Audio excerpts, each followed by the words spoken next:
Vereador Arido Batista.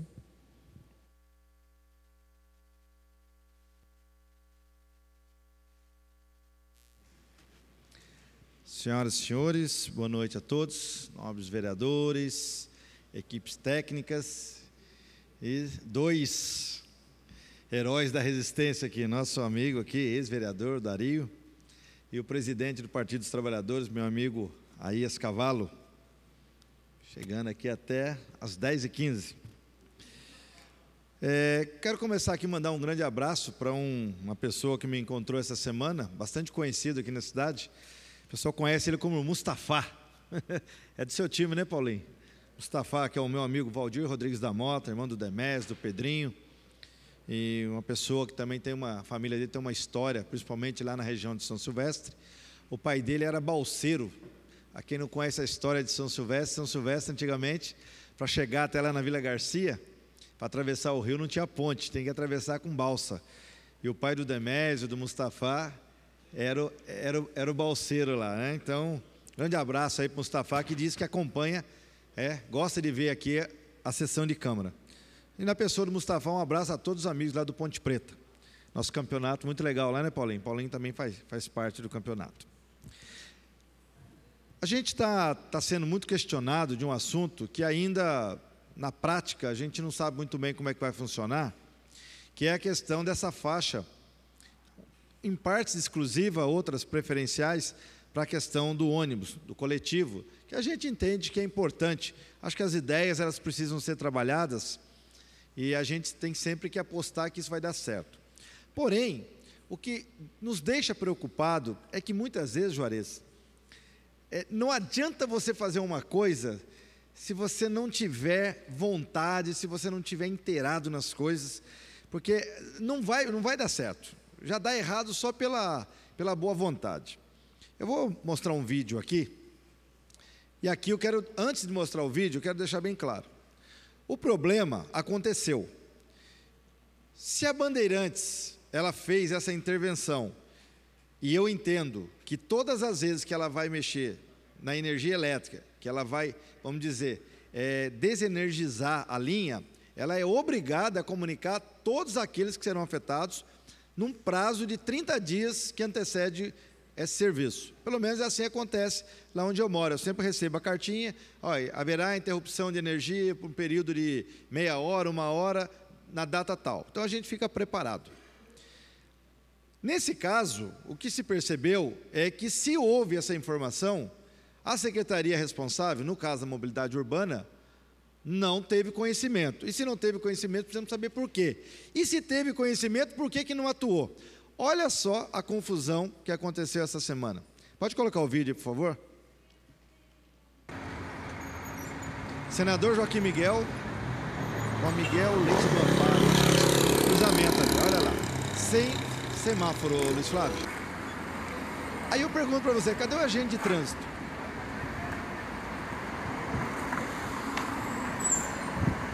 Olha a confusão ali. Isso foi um pouquinho que o meu pessoal passou e viu. A Bandeirantes está ali fazendo o serviço.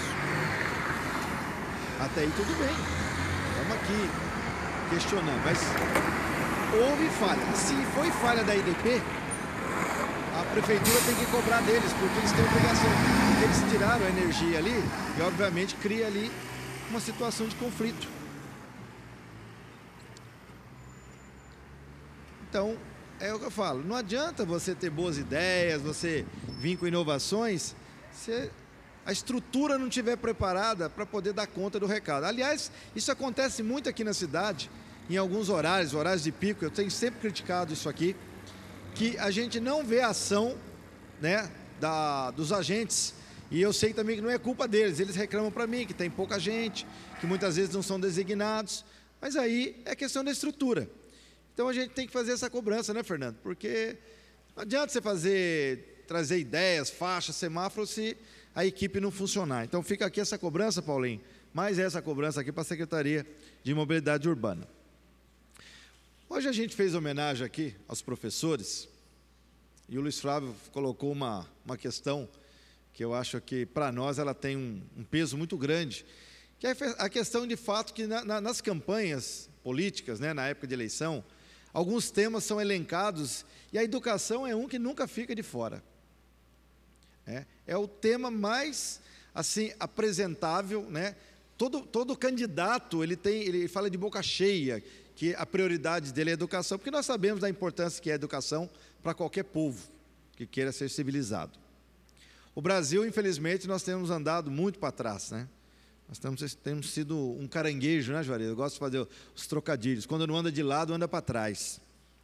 Então, essa semana, a hora que estavam falando das homenagens, eu até pensei em falar, mas assim me veio à mente, né, de um saudosismo, no tempo que de fato havia um respeito muito grande pelos professores. Até alguém aqui, não sei se foi o Rodrigo, falou que aí da gente levantar a voz, encarar um professor, além de passar vergonha na escola, quando chegava em casa ainda apanhava dos pais, porque os pais, na nossa época, entendiam que desrespeitar um professor era uma ofensa grave. Então, como dizia, eu apanhava na escola e apanhava em casa. Hoje as coisas mudaram, mas daí cabe a nós, hoje eu sou pai, e sempre me preocupei com isso junto com a minha esposa, que também é professora, sabe, Lucimar, todas as vezes que meus filhos chegavam em casa reclamando do professor, não tinha tolerância não, de jeito nenhum. Nós nunca fomos na escola reclamar de um professor.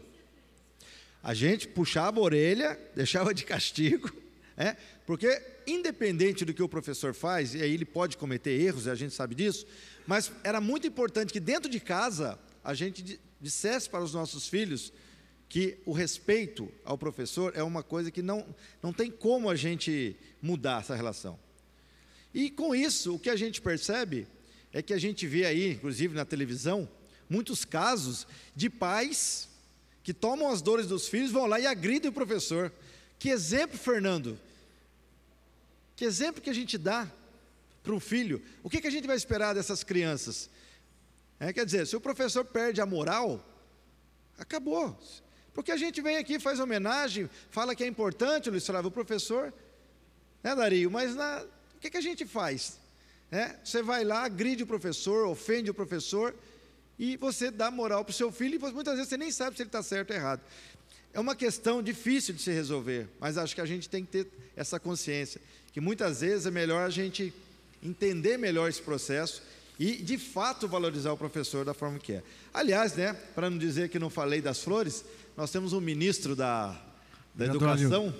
Perdão. Se me permite um pedaço, como o senhor estava falando, e a fala do Dr. Rodrigo dizer que muitas vezes hoje os professores são agredidos na sala de aula, mas se a gente recapitular, o PSDB, 20 anos aqui no Estado, foi um dos governos que mais agrediu a classe de professor no nosso Estado, com baixo salário, com agressão, enquanto os professores queriam lutar. Então... Aliás, Paulinho, você até me dá uma oportunidade, de dizer que eu estava só terminando a questão aqui do ministro, que tem um nome difícil de falar, Abraham Weintraub, é difícil falar o nome dele aqui, como a Sônia estava falando. Esse cara é um boçal, é a cara do governo mesmo, o governo federal. E ele até esse dia atrás estava ofendendo os professores, dizendo que professores de algumas faculdades, umas universidades, ganhavam 10, 15 mil reais, como se isso fosse... O cara não sabe o que esse pessoal gastou de tempo, de recursos para poder chegar onde chegaram. Então, quando você tem um ministro da Educação que critica que o professor ganha muito, você sabe que tipo de governo que é isso que a gente tem. E aí, Paulinho, pegando o gancho agora, o PSDB, aliás, eu queria entender qual é o preconceito que o PSDB tem com aposentados. Porque, há um tempo atrás, o senhor Fernando Henrique Cardoso chamou os aposentados de vagabundos. E agora a gente viu um episódio aqui do lado da nossa cidade, aqui em Taubaté, o nosso governador, porque eu moro no estado de São Paulo, então ele é meu governador também, agredindo um grupo de pessoas, que aí não vou entrar no mérito se eles estavam certos ou errados, mas chamando aquele grupo de aposentados.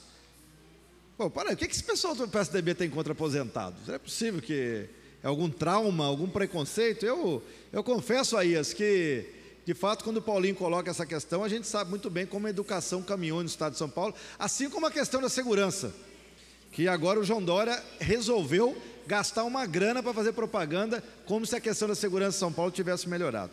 Mas é o modo do PSDB governar.